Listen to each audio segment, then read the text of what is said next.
मु विद्याधर महांती ओडिशा भत्ता प्रदान संघर्ष समितिर राज्य सभापति मो प्रथमे सारा आकाश न्यूज चैनल को मु स्वागत करुच्ची। आज संघर्षमय परिस्थिति आज आपण मो चाकरू मतामत चाहिए कौन कहे आप डाका 17 भुवनेश्वर चाल आसंता 17 तारीख मंगलवार विधानसभा धारणा एवं विक्षोभ प्रदर्शन करने कार्यक्रम आप जानते कि दुख परितापर विषय गत काली राज्य सरकार अगणतांत्रिक भाव में गत काली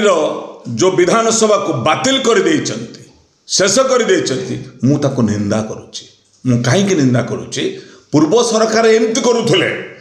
ये सरकार भी सैया करछे परिवर्तन सरकार ये अस्मितार सरकार ये पीपुल्स गवर्नमेंट ये भी सही कार्यक्रम करछंती काहेकि 28 गोटी कार्यबली थिबा बेले 12 गोटी कार्यबली रे शेष करी आउ 16 गोटी कार्यबली के स्थगित करदेले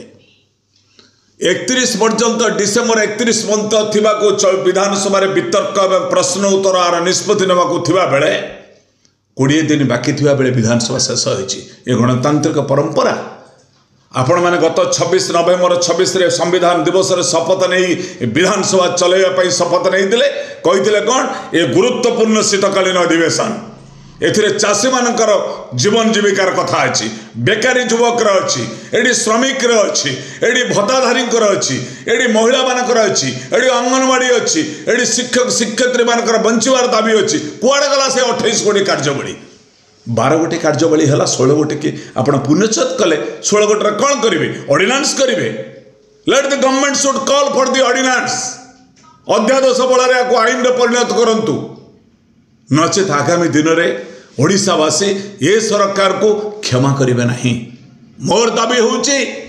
आमे 17 तारीख जो विधानसभा घेराव करूँ आम दाबी नुहे ये हूँ सरकार घोषणा को कार्यकारी करवा आम दाबी तो बहुत अच्छी।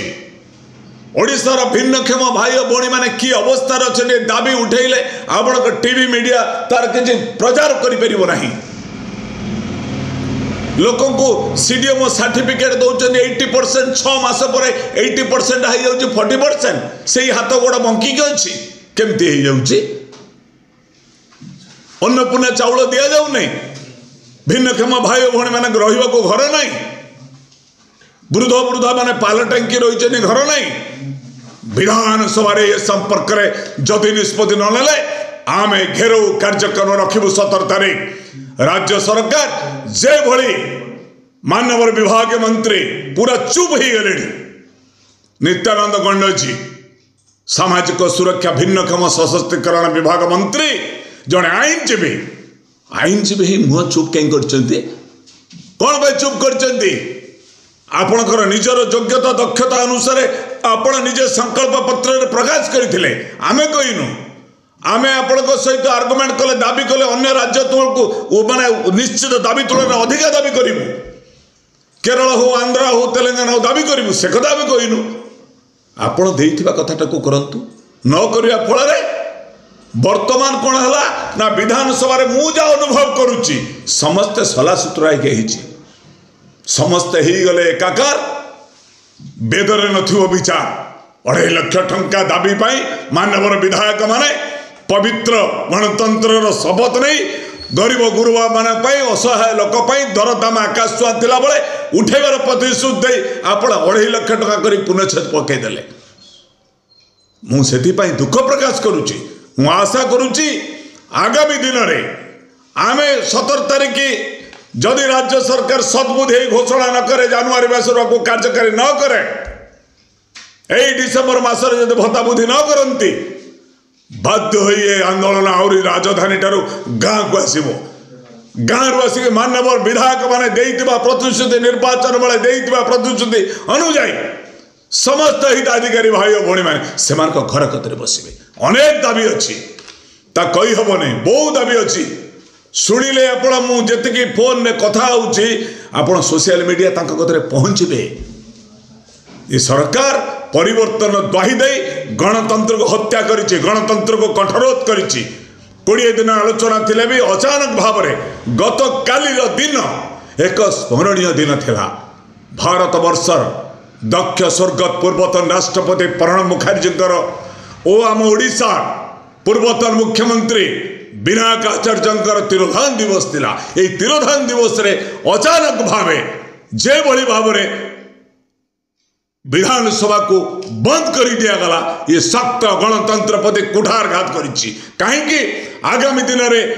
14 तारीख अंगनवाड़ी भौणी मानकर विक्षोभ थिला, चाषी मानकर विक्षोभ थिला, 17 तारीख आम मानकर दाबी और विक्षोभ सरकार कहबार थिला, ड्राइवर मानकर थिला, आउटसोर्सिंग थिला, शिक्षक शिक्षयित्री माने निजर अधिकार पाई दाबी करुचंती तांकर थिला। ये संपर्क में समस्त धोई दे आगो बंद करथिले सरकार भावुचे विधानसभा को बातिल करदेले, शेष करदेले, ये रही पारिबो नहीं। से आम कहीचु सरकार संवेदनशील सहित जो दाबी परिवर्तन द्वाही दे सरकार से परिवर्तन कले आगामी दिन में सरकार कड्डा विद्रोह सम्मुखीन हे, जहाँपाई साधारण लोकों भितर असंतोष बर्तमान कुहलिबा लगी। दरदाम आकाश छुआ होती 1000-1200 टंकार जड़े हिताधिकारी केमिति चलिबो? यही जो साथी माने थिले, जो माने विधानसभा बसी थिले, जो माने मिशन शक्तिर भौणी माने, से माने डाटा नियंतु गाँव में केते भिन्नक्षम अछंती, से माने डाटा नियंतु केते वृद्ध वृद्धा ओल्ड एज पेंशन पाई दरखास्त करछंती, से माने डाटा नियंतु केते विधवा भौणी दरखास्त करछंती ए पर्यंत पाई ना भत्ता। 5 वर्ष धरी राज्य सरकार को डाटा अनुसार 12,44,000 होती, 2018 अनुसार माने भिन्नक्षम भाई भौणी एवं आम हिसाब करूँ यह संख्या 15-20 लक्ष हम। कुआड़े गले अन्य माने आपण सरकार डाटा दौची 9 लाख ऊर्ध्व बर्तमान ओल्ड एज लोक अच्छा कि दौरान के 5,80,000 कुआड़े गले 4 लाख कुआड़े गले प्रश्न ए विभ्रांतिकर करूँ ना। आशा करुच्ची समस्त को 3,000 टका भत्ता प्रदान करवा ये लक्ष्य जदि सरकार न करेंगे 17 तारीख दिन विधानसभा आमर गर्जन आगामी दिन में ओडिशार एक वार्ता सृष्टि करिवो। यही आशा यही भरोसा नहीं आमर आंदोलन अभियान आम जारी।